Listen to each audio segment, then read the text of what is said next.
días y bienvenidos a una nueva edición de La Otra Mirada.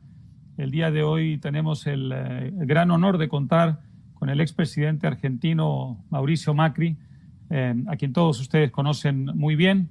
En lo personal es un honor también porque tengo una antigua relación con él, lo conozco desde sus tiempos como jefe del gobierno de la ciudad de Buenos Aires, cargo que ejerció entre 2007 y 2015. Y luego tuve ocasión también de verlo algunas veces en el ejercicio de la presidencia entre 2015 y 2019. Así que tenemos, en fin, un antiguo diálogo que no se ha interrumpido nunca y que seguramente continuará en el futuro. Voy a cederle enseguida la palabra al presidente Macri para que haga una breve introducción y después de eso entablaremos un diálogo que estará centrado sobre todo en la coyuntura y el contexto internacional. Ya saben ustedes que los expresidentes, cuando, en fin, están en la primera etapa de su expresidencia, tienden a dejarle un espacio a otros protagonistas y a limitar un poco su participación en el debate interno, y el presidente Macri no es una excepción. Hasta ahora ha limitado muchísimo su participación en el debate argentino, de manera que seguramente tendremos en el futuro ocasión de tener una conversación ya mucho más centrada en la Argentina, pero la de hoy estará centrada en la coyuntura internacional, lo que no significa que no abordaremos de tanto en tanto seguramente los temas argentinos. Así que bienvenido, presidente Macri, es un gusto tenerlo con nosotros. Gracias, Álvaro, gracias por esta oportunidad de reflexionar juntos. La verdad que estamos viviendo épocas muy distintas a lo que hemos vivido en el pasado. Yo querría, como comentario inicial, decir qué mundo teníamos antes del COVID.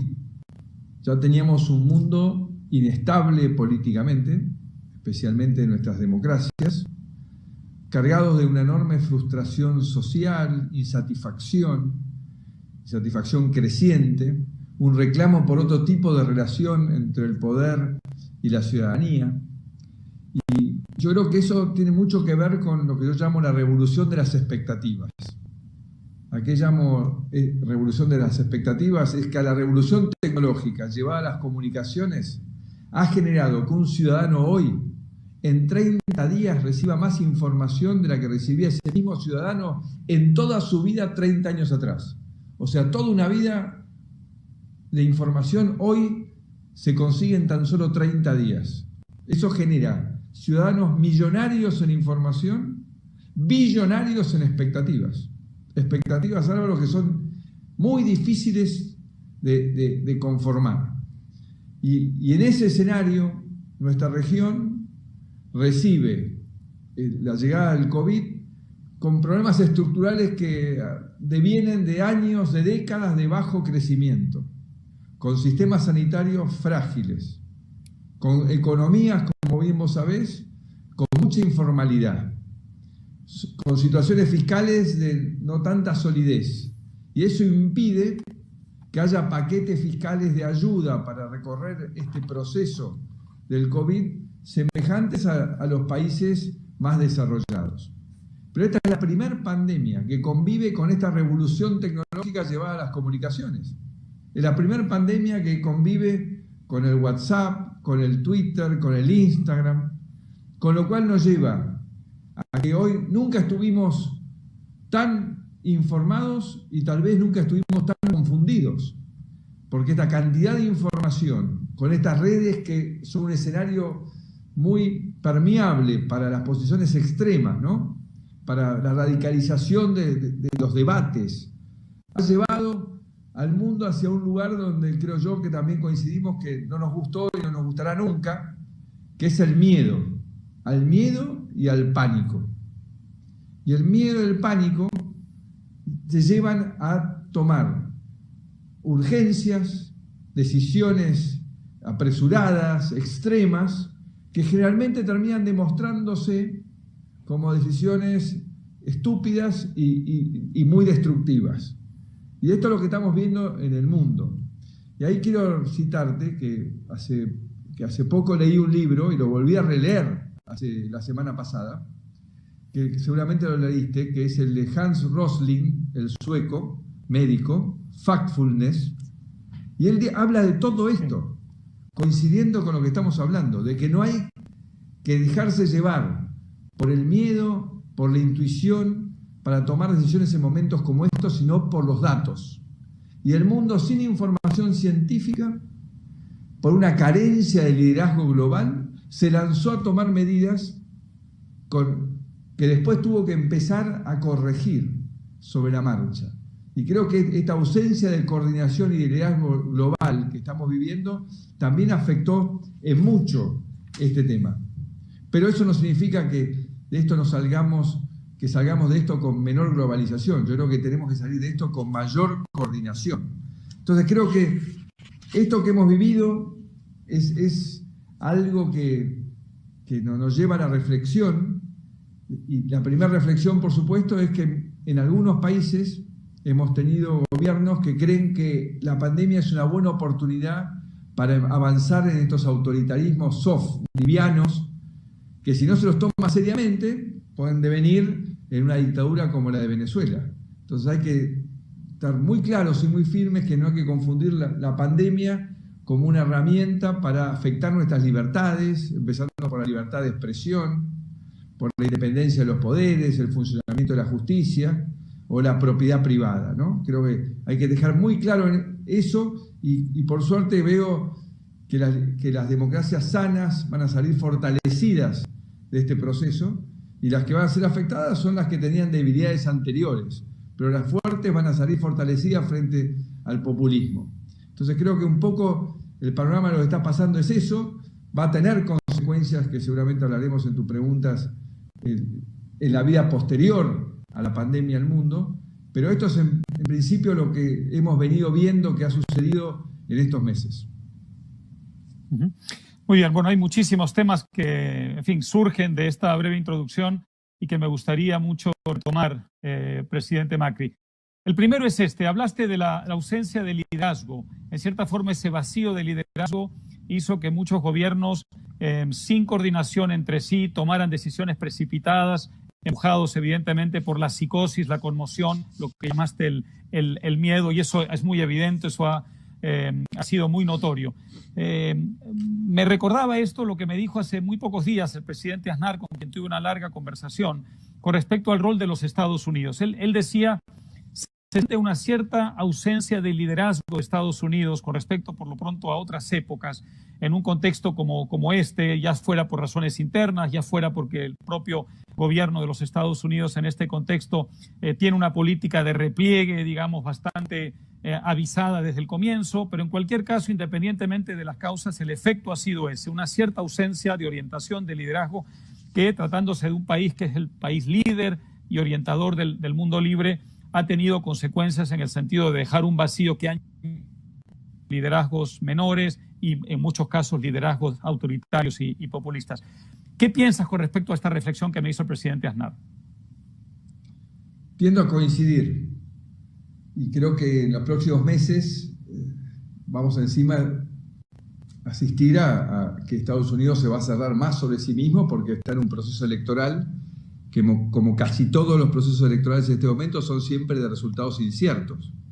Con lo cual vamos a ver un Estados Unidos focalizado en su política interna, como ya ha venido con la gestión Trump avanzando en eso. Pero yo no creo que haya una declinación de Estados Unidos como líder global.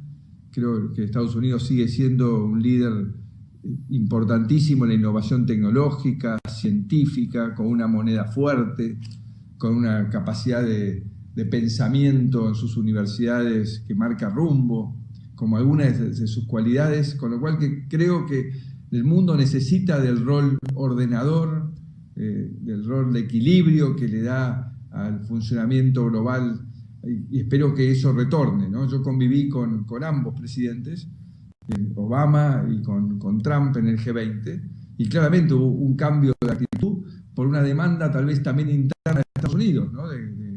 Frente a los miedos que genera la innovación tecnológica que se confunde con la globalización, porque el problema es la innovación tecnológica, no la globalización. La globalización se ha demostrado exitosa y positiva, aumentando el comercio, el intercambio cultural, la coordinación de políticas, que lamentablemente siento que con el coronavirus se ha perdido.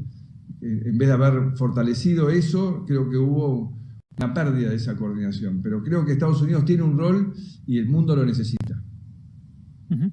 Otra de las grandes referencias internacionales en un contexto como este, evidentemente, es China. China ha suscitado, como sabes, un gran debate desde el comienzo por su rol en esta pandemia, no solamente porque se originó allí, sino porque además su manera de responder a ella ha partido en dos, en cierta forma, a la opinión pública internacional. Hay quienes piensan que China ocultó información, que China fue muy poco leal con la comunidad internacional y que en cierta forma esa conducta agravó lo que luego la Organización Mundial de la Salud determinó que era efectivamente una pandemia, es decir, una crisis mundial. Hay quienes piensan al contrario, que el hecho de tener un sistema rígido y autoritario facilitó la respuesta de China y que las cosas habrían sido mucho peor si China no hubiera tenido un sistema de toma de decisiones tan vertical. Y en cierta forma hay quienes piensan, aunque esto parezca mentira, que se ha prestigiado el autoritarismo en China, digamos, en un mundo en el que las democracias, por ejemplo las europeas, además de la democracia norteamericana,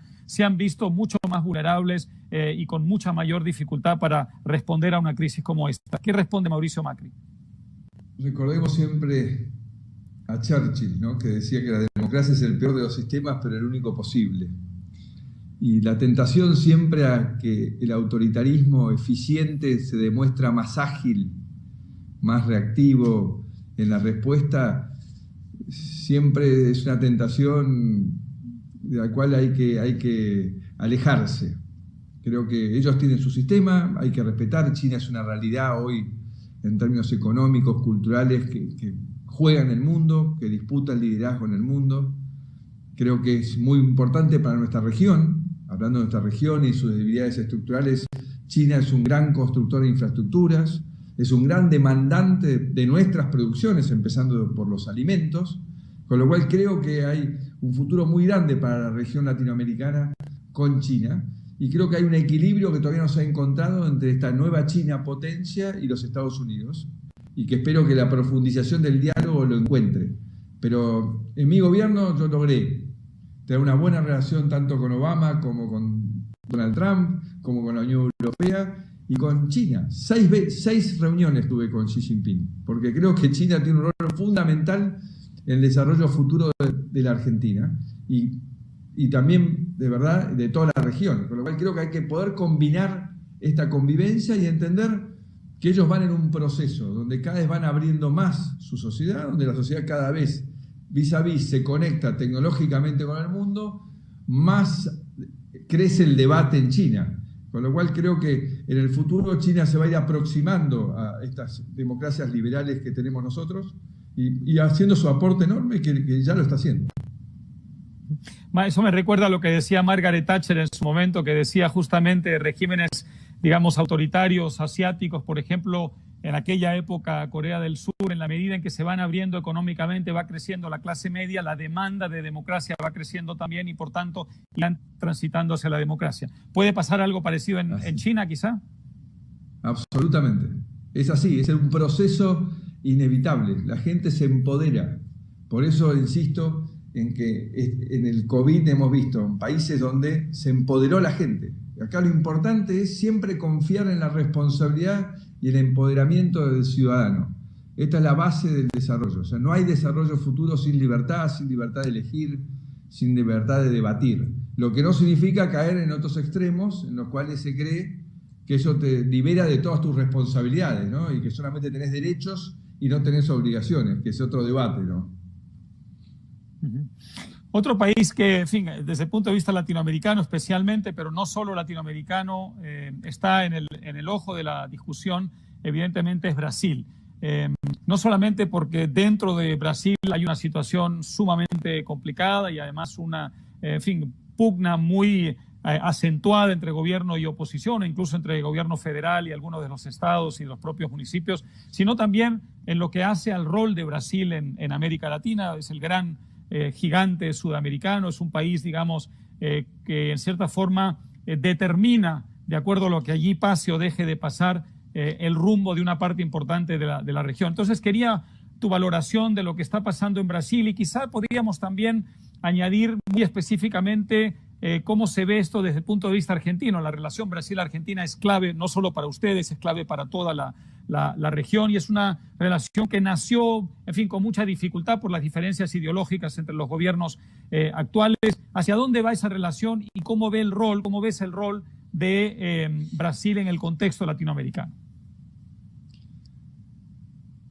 Todo lo que dijiste, Álvaro, es así, pero yo soy de los que estoy convencido que Argentina y Brasil comparten una relación de amistad histórica, que deviene en una relación estratégica que no puede ser afectada por diferencias ideológicas o personales circunstanciales entre dos presidentes. A mí me tocó gobernar con 3 presidentes distintos de Brasil, y con los 3 profundizamos la relación, avanzamos en la integración, y además avanzamos en el hecho histórico de haber firmado después de 20 años el acuerdo Unión Europea-Mercosur.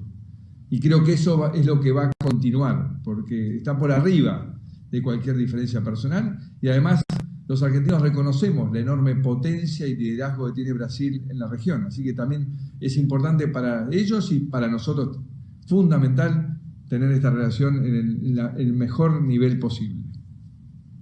Uh-huh. Las consecuencias económicas de todo esto, presidente, tienen una enorme significación. Es decir, no hemos visto en muchísimo tiempo, y quizá no hayamos visto nunca en épocas contemporáneas, una debacle económica tan súbita y tan extendida en todo el mundo. Me refiero a las consecuencias económicas de la crisis del COVID, evidentemente, que además vienen un poco a remolque en la estela de lo que fue la crisis financiera de hace más de una década, cuya recuperación realmente no había terminado el momento en que se desata el COVID-19. En algunos países ya había quedado atrás parcialmente, en otros todavía no, y ahora se produce esta hecatombe. En Estados Unidos llegó a haber en un momento dado, hace pocas semanas, 40 millones de desempleados nuevos, en España 7 millones, en América Latina la situación también muy complicada, el propio Chile, donde había unas cifras económicas que mejoraban, pues de pronto se ven con una tasa de desempleo de 15%. ¿Eres de quienes piensan que la recuperación económica va a llegar más rápido de lo que se pensaba? Hay gente que dice, sí, hay una debacle económica, pero se produjo porque tanto la oferta como la demanda se interrumpieron en la medida en que los confinamientos, en fin, físicos y económicos lo produjeron, pero que una vez que se levante todo, el fluir de las cosas va a hacer que haya una recuperación económica muy rápida. Pero hay quienes piensan lo contrario, que dicen, no, aquí hay consecuencias de más largo plazo y eso a su vez podría tener consecuencias políticas. ¿Qué piensas de la posibilidad de una recuperación económica en los próximos meses o próximos años? Hay mucho debate, Álvaro, alrededor de esto. Pero si va a recuperarse como una B o como una L, yo creo que claramente van a suceder las dos cosas.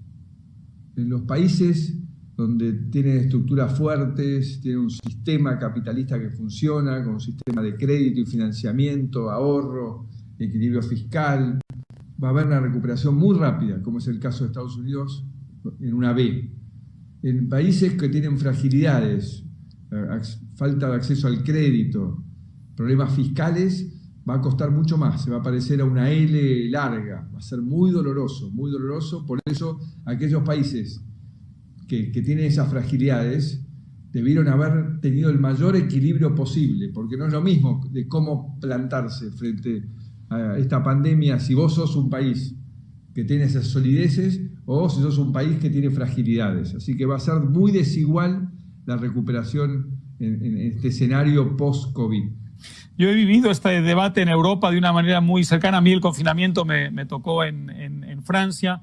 Y en Europa la discusión era la siguiente, es decir, siempre que entramos en crisis acudimos a los alemanes, en fin, también a algunos centroeuropeos y a la propia Holanda, sobre todo a los alemanes para que nos rescaten. Y muchos alemanes decían, bueno, después de la crisis financiera de hace una década, ¿por qué no hicieron sus deberes? ¿Por qué países como, qué sé yo, España, Italia, la propia Francia, por qué no terminaron de hacer sus deberes?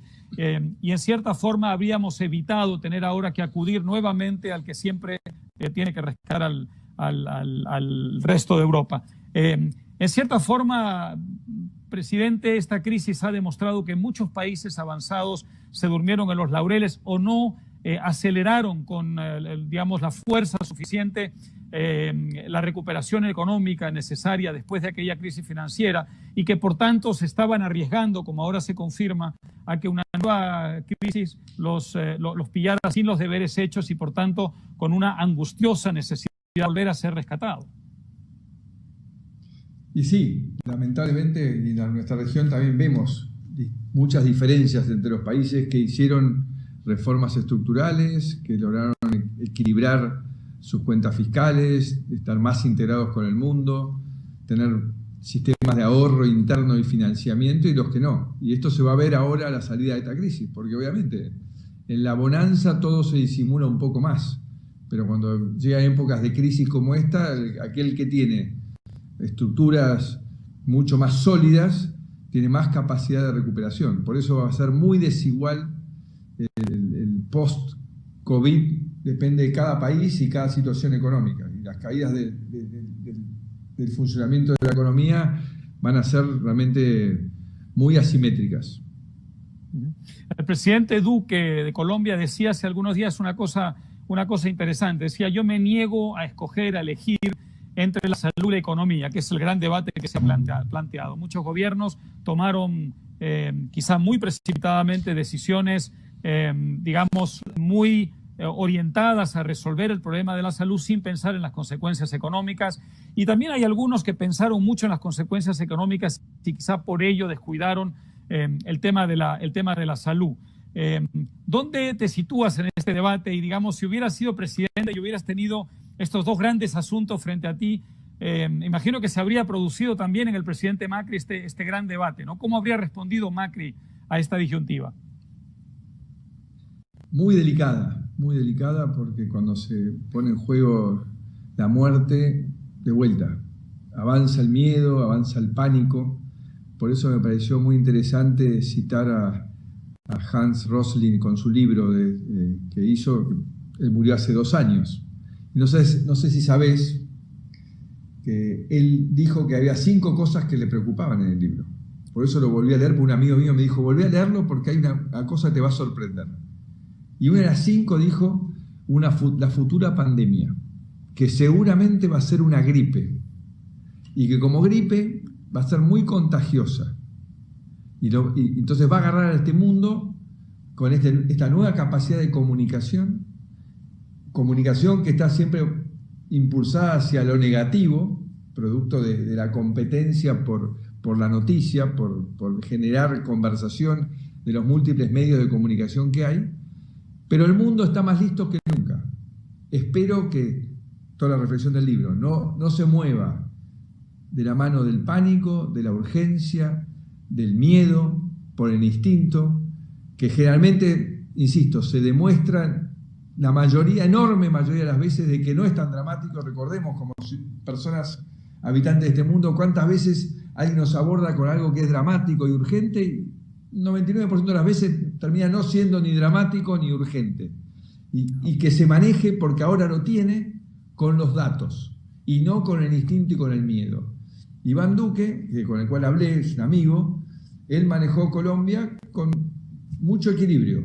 Arrancó una cuarentena para concientizar, para equipar el sistema de salud, pero rápidamente fue retornando a la normalidad la sociedad y afectando lo mínimo posible las libertades. Porque tiene que haber un equilibrio entre la prevención sanitaria y el equilibrio de la salud mental, física y laboral de la gente. Porque, como también dice Rosling en su libro, que pasó con el ébola y con las otras pandemias, que concentrar todos los recursos para atacar solamente una pandemia ha desatendido todas las otras patologías. Y eso enferma, no solo mentalmente por cuarentenas largas se enferma a la gente, sino porque desde el miedo abandona los sistemas de salud y abandona toda la prevención sanitaria sobre temas oncológicos, diabéticos, cardíacos, neurológicos. No sé, yo no soy médico, pero hay millones de cosas que han dejado de funcionar porque los hospitales se han quedado vacíos y las clínicas se han quedado vacías y cumplían una función de prevención. Entonces hay que tener un equilibrio en el manejo de este tipo de cosas. Eso es lo que yo creo que uno debe buscar, como todo. En la vida siempre al final del camino lo más importante es hacer las cosas con equilibrio, ¿no? Con sensatez, con sentido común. Este es el camino que deberíamos seguir y siempre cuidando las libertades. Precisamente sobre eso, mencionabas en la introducción algo importante, y es que algunos gobiernos en el mundo y por supuesto en América Latina han intentado aprovechar la crisis para llevar a cabo su agenda ideológica y para llevar a cabo políticas populistas y sobre todo para concentrar mucho poder en sus manos.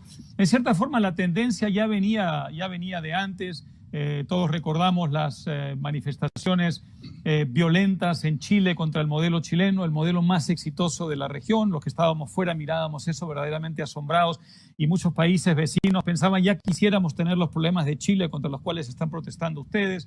En fin, vimos en México lo que pasó en las elecciones, vimos lo que pasó en Argentina, pero al mismo tiempo también es verdad que muchos de los experimentos populistas que imperaban en América Latina están de salida. Hay muchos gobiernos que salieron, salió el gobierno de Evo Morales, hubo un cambio importantísimo en Ecuador, por supuesto, en fin, la situación de Venezuela ya es, bueno, dantesca.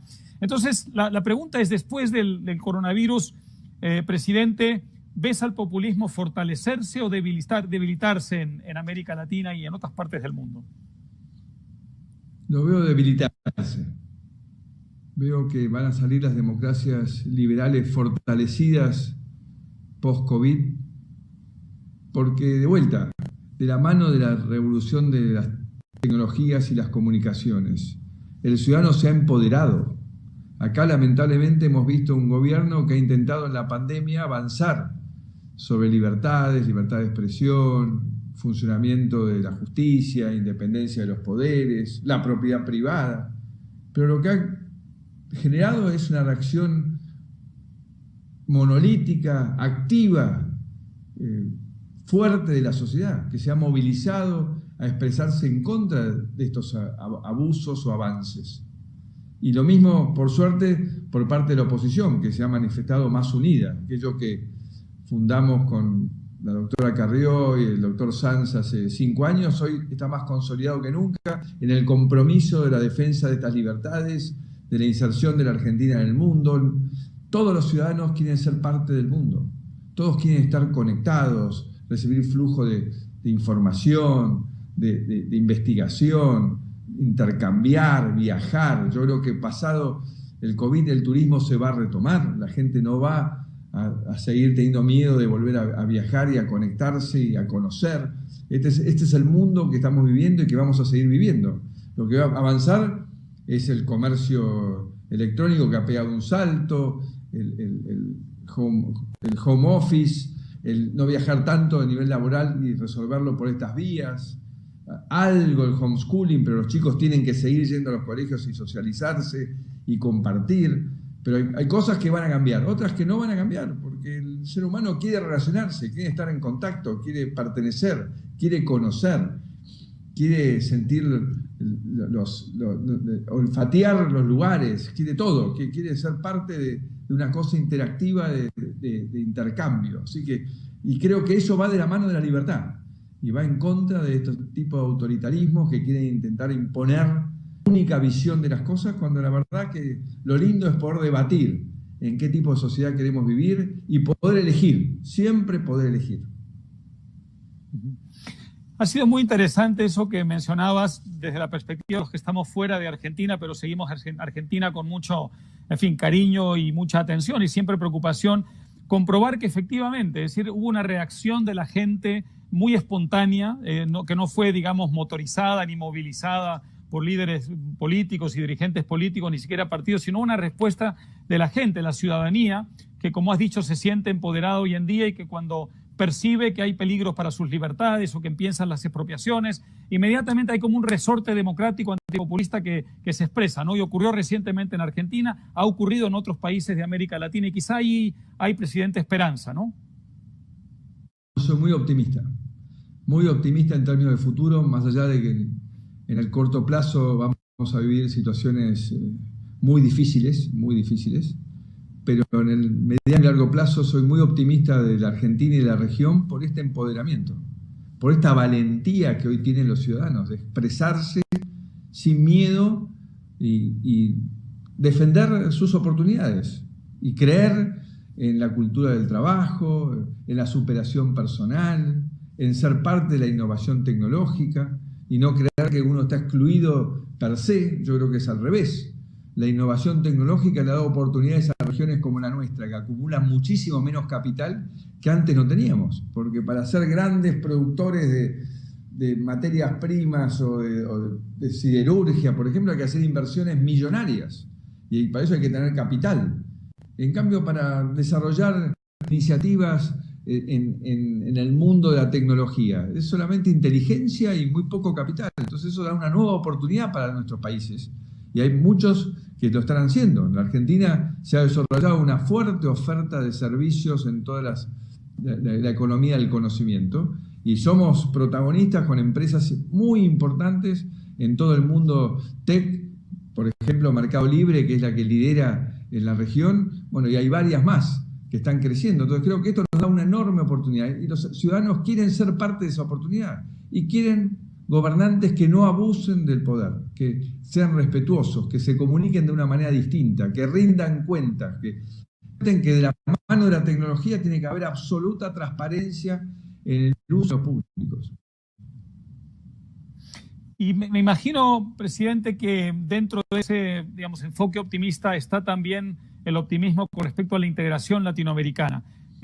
Lo digo porque evidentemente el cierre de fronteras, la incomunicación en la que hemos vivido casi todos los países en estos meses ha, en fin, por lo menos desacelerado el proceso de integración en todas partes del mundo y por supuesto en América Latina. Y es una lástima porque había iniciativas tan importantes como la Alianza del Pacífico en su momento, incluso desde el propio Mercosur, la iniciativa, digamos, de algunos países de dinamizar a un Mercosur que se había dormido durante mucho tiempo, ampliar sus relaciones con el resto del mundo. Todo ese proceso, digamos, este cierre de fronteras, este confinamiento económico al tiempo que físico, ¿no lo va a perjudicar de manera permanente a largo plazo? No. Yo creo que el mundo va a entender que fue una falla haber tenido carencia de liderazgo global, carencia de coordinación para enfrentar esta pandemia que convive por primera vez con esta revolución de las comunicaciones, digamos, exceso de información que no se transforme en exceso de confusión. Y creo que esto va a ser un enorme aprendizaje. Y creo que todos vamos a reconocer que la ausencia de coordinación fue una pérdida de oportunidad.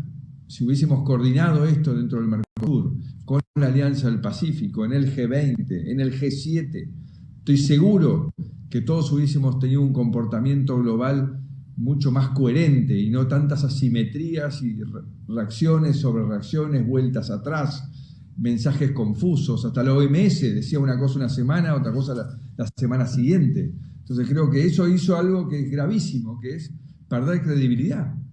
Porque cuando uno actúa desde el miedo y la urgencia y la improvisación, después pierde credibilidad. Y empieza como el cuento del lobo, ¿no? Y necesito un poco más, y ahora necesito tal cosa. Y ya empieza el ciudadano a descreer de todo lo que le están diciendo.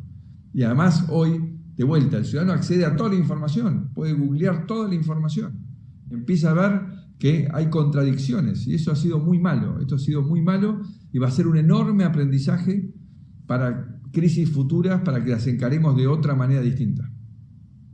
Sí, justamente hace algunos días el secretario general de la OEA, Luis Almagro, me comentaba eso, decía lo lógico, lo razonable hubiera sido tener, digamos, a la Organización Mundial de la Salud, a la OMS, como el gran referente en esta situación, pero dado lo que estaba pasando, las tremendas contradicciones que habían en la información que recibíamos, felizmente teníamos la Organización Panamericana de la Salud, es decir, el organismo hemisférico, en el que podíamos recostarnos más para obtener información que necesitábamos y orientación que necesitábamos en ese momento.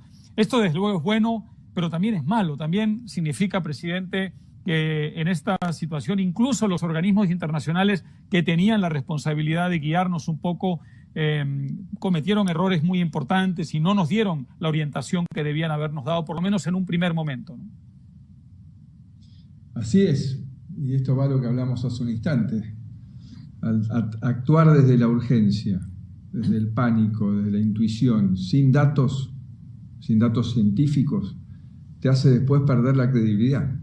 Y ahí duda todo el mundo de qué es lo que está pasando, y encima, en esta globalización, no se tiene en cuenta que hay unos que están en el invierno y otros están en el verano. Y por más que la gripe no esté directamente relacionada al frío, pero la realidad es que todos los años tenemos más casos de gripe y de neumonía en invierno que en verano.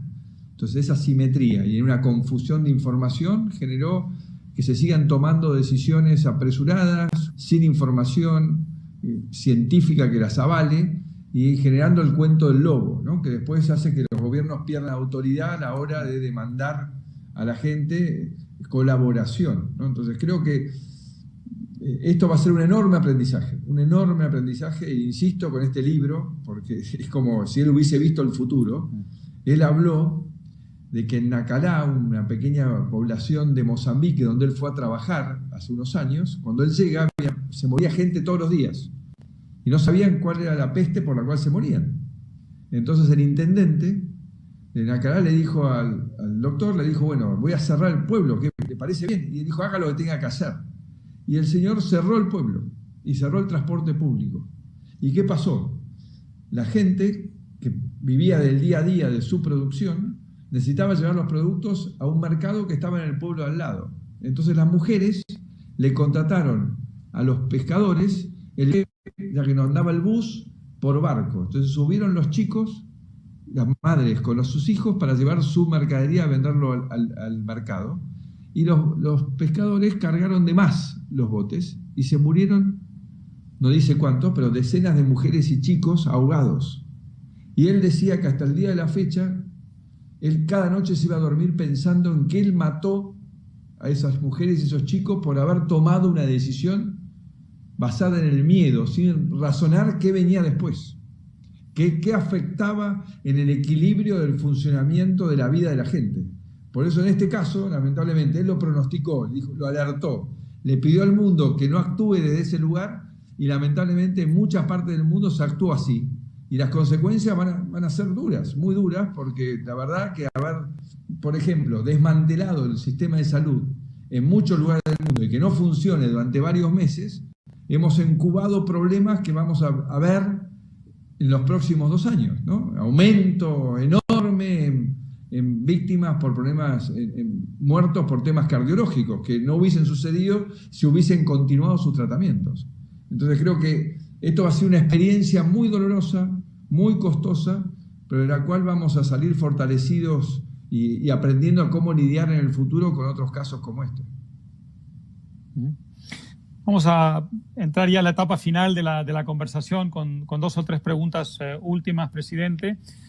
No quiero olvidarme de nuestras dictaduras. Hay que recordar que en América Latina quedan unas pocas, no son muchas, pero algunas quedan, y hay gente que está sufriendo terriblemente bajo esos regímenes. Una de ellas es Venezuela. Durante tu gobierno fuiste muy explícito con respecto a la defensa de la democracia en Venezuela, y la urgencia de recuperar la democracia en ese gran país. Eso no ha ocurrido. Esa dictadura continúa en pie a pesar de todos los esfuerzos de la comunidad internacional y, por supuesto, los esfuerzos internos de la gente, de la movilización interna y la resistencia interna contra esa dictadura. ¿Qué hace falta para que Maduro se vaya del poder? ¿Por qué es tan difícil para el mundo y para los propios venezolanos deshacerse de esa tiranía, Mauricio? Hay veces en la vida que a vos no te gusta tener razón, ¿no? Te pasa pocas veces, pero yo dije hace muchos años, cuando todavía estaba Chávez, que esto era una dictadura y que no iba a ser fácil de resolver. Y el tiempo lamentablemente me ha dado la razón. Así que mi solidaridad con los queridos venezolanos, que muchos han venido a la Argentina. Y esto primero refuerza la importancia de tener una sociedad activa, valiente, unida, que reaccione ante los primeros intentos de reducir nuestras libertades.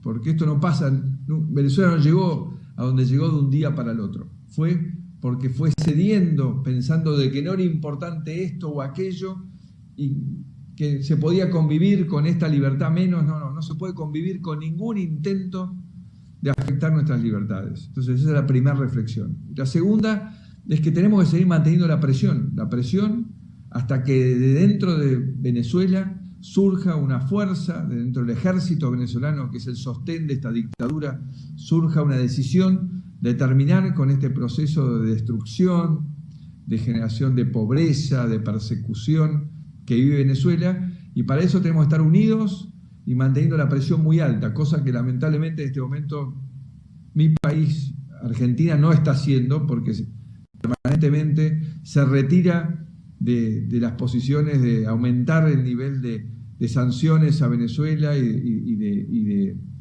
reclamos a Venezuela. Eso me duele mucho, pero bueno, esta es la realidad con la cual estamos conviviendo hoy a partir del nuevo gobierno. Sin duda. Y me imagino que te duele mucho también, presidente, la diáspora venezolana.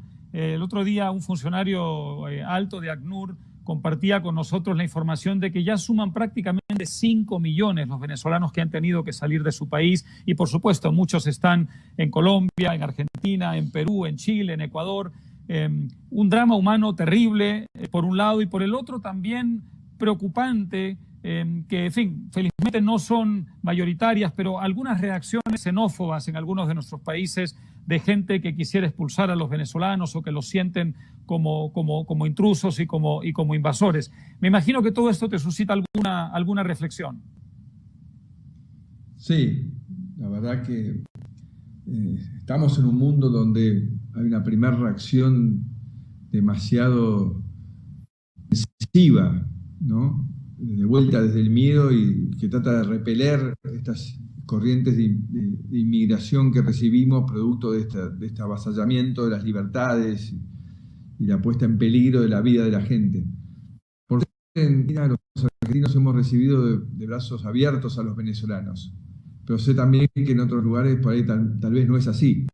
Por eso también es imposible sostener esta situación en el largo plazo, porque no puede millones y millones de venezolanos seguir emigrando, porque eso en algún lugar va a tener una reacción. Lo que hay que resolver es que en Venezuela se recupere la libertad. Por eso no tenemos que olvidarnos, tenemos que seguir estando unidos en la defensa y en el reclamo por la democracia en todo el continente. Y creo que ese es el camino, no nos queda otro, pero no hay que abandonar. No hay que creer que esto no lo podemos corregir. Tenemos que seguir batallando juntos hasta que se produzca el quiebre por el cual Maduro no pueda seguir ejerciendo el poder de la forma dictatorial que lo está haciendo.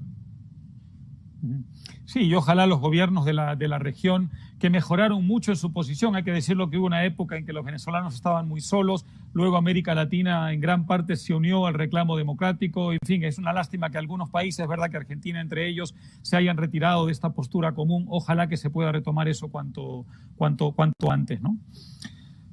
Ahora, quería para terminar, no te voy a preguntar si vas a volver a ser candidato presidencial, porque no me lo vas a contestar, pero sí te quiero preguntar si piensas, en fin, con el tiempo, participar un poco más en el debate en tu país, seguir más o menos activo desde el punto de vista, digamos, de tipo político, y si entre tus planes está, digamos, combinar tus tareas particulares con un rol público creciente en los próximos meses y años. Sí, yo tengo un compromiso, Álvaro. La verdad que los 4 años de gobierno, los 8 años en la ciudad, el cierre de la campaña, que fue muy emotiva en la Argentina, y a pesar de las restricciones económicas y la falta de resultados económicos en la línea de lo que esperábamos, igual el apoyo fue muy grande, y el compromiso mío es absoluto. Yo amo este país, es mi país, y soy un ferviente defensor de las libertades, de la capacidad de elegir de la gente, y en esa batalla yo estoy comprometido. Mi primer tarea hoy es fortalecer la unidad de Juntos por el Cambio, fortalecer todos los liderazgos que están surgiendo, que el espacio crezca a partir del volumen de sus dirigentes. Esa es mi principal tarea. Siempre me ha gustado hacer crecer ser la gente, darle oportunidades. Esto mismo que quiero en toda la sociedad, siempre lo he hecho en las cosas que he construido, tanto en el sector privado como en la política, así que seguiré, y en el fútbol, y seguiré tratando de ayudar a que esos talentos crezcan, que tengamos muchos líderes que sean capaces de defender estas banderas tan importantes como son la libertad, la transparencia, la integración al mundo, el compromiso con la buena gobernanza, ¿no? Porque hoy los países no solo se miden sobre su poder económico, su poder militar, sino también sobre su calidad de gobernanza. Justamente en este tipo de crisis es donde ves en los países que tienen un Estado eficiente, transparente, gobiernos que trabajan como corresponde, que reaccionan rápidamente para testear, para prevenir, para armar el sistema de salud, y ves los que no, que están en forma anárquica, como dando manotazos, ¿no? Entonces creo que en ese camino la Argentina avanzó mucho en los 4 años de nuestro gobierno, en términos de transparencia y calidad de gobernanza, pero tiene que todavía llegar a muchísimo más lejos y no perder lo que ya hemos hecho. Así que en ese compromiso estoy más que nunca y más cerca que nunca a los argentinos, por más que, como vos dijiste en la introducción, estoy tratando de darle un espacio al gobierno que fue elegido finalmente por el 48% de los argentinos para que pongan en juego lo que ellos piensan, sus propuestas, sus soluciones, solamente intentando levantar la mano y decir, cuidado, no avancen sobre nuestras libertades, ¿no? Hagan las cosas dentro de lo que es el marco institucional que nos hemos puesto, que lamentablemente no lo están haciendo, ¿no? Porque ya haber destruido una herramienta que habíamos recuperado porque se había perdido, que es el presupuesto, ya es afectar fuertemente el funcionamiento de la democracia, porque el presupuesto es el lugar donde uno se compromete a cómo va a utilizar los dineros públicos. Hoy la Argentina de vuelta hoy no tiene presupuesto, y eso lamentablemente es grave, pero son todas cosas que estamos planteando y que va a ser parte del debate intenso del próximo año. Hoy es necesario, porque ya se ha visto que la protesta ha logrado que en asuntos como la expropiación de Vicentín haya una especie de marcha atrás, ojalá que se termine de confirmar, así que la vigilancia democrática es absolutamente fundamental. Presidente, antes de terminar, mencionaste el fútbol, sé que eres un gran fan, además todo el mundo sabe, fuiste presidente de Boca. 2 preguntas en una, me imagino que echaste de menos el fútbol en estos meses muchísimo, y segundo, leí por ahí que a lo mejor ibas a tener una función importante en relación con FIFA a partir de la fundación de FIFA. ¿Es cierto o es un rumor infundado? No, es cierto, es cierto. Fui convocado por el presidente Infantino para ejercer la presidencia ejecutiva de la Fundación FIFA.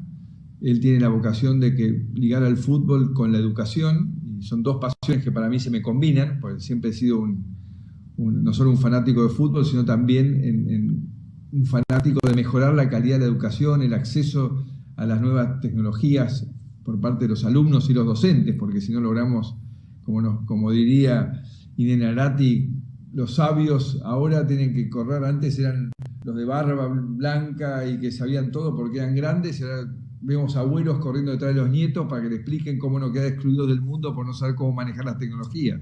Entonces también necesitamos que los docentes aprendan las nuevas tecnologías para poder enseñarles a los chicos y que todos sean parte de este mundo digital. Así que estoy muy entusiasmado con esa iniciativa que se congeló por la pandemia, pero vamos a estar atentos, activos, trabajando con las escuelas de todo el mundo para tratar que todos los chicos tengan las mismas oportunidades, y también, por supuesto, estamos todos contentos que al menos en Europa está volviendo el fútbol y esperamos que vuelva lo antes posible en nuestros países.